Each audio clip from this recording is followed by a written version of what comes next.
How long should it take for each generator to connect to the bus? There is a code requirement for the first generator to come online in 10 seconds, that's relay safety. Usually the questions follow, how long do we need to wait before the other generators come online? But I think it's worth discussing how that first generator closure occurs and how long that takes. When there is a utility outage, there's usually about a 1-second utility outage override timer, so that in a momentary blip we aren't starting generators and committing to a transfer to generators, we wait about 1 second there. Then there needs to be a dead bus closer arbitration, or we call it a multiple circuit lockout. The idea here is that we want to get the first generator that is at rated speed and voltage on the bus. This way we get connected to the bus as quickly as possible. We don't predetermine which generator that is.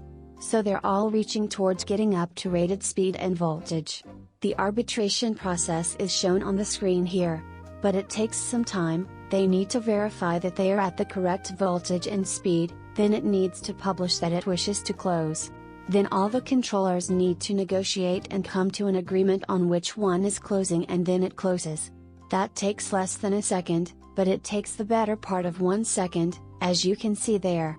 In between all of that, the time for the generator to come up to rated speed and voltage takes about 6 or 7 seconds. The requirement is 10 seconds, reliably you will be under 10 seconds. But the reality is, you're probably not going to get much lower than 9 seconds. So you're really between 9 and 10 seconds, it's pretty tight, that 10 seconds requirement. Now, when the source is available, those loads need to be energized as quickly as possible. When that block of life safety loads is connected, the generator will see a little deviation in terms of frequency. As you load that generator, it will have to adjust to that load and the frequency will change.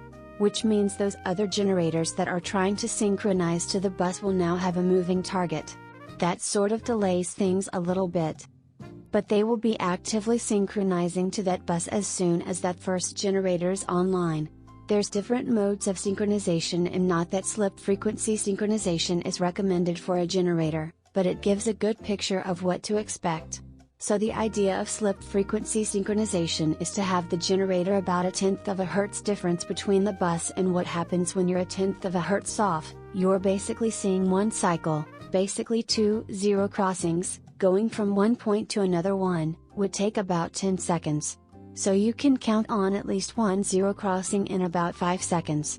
In theory, if there was a rock-steady generator that connected to that bus and you had a slips frequency of 0.1 Hz, you can get that second generator online in about 5 seconds, certainly less than 10 seconds. But you have that moving target, so that's not going to happen. The idea with phase match synchronization is that you're trying to drive that source, the oncoming source, in sync with the bus.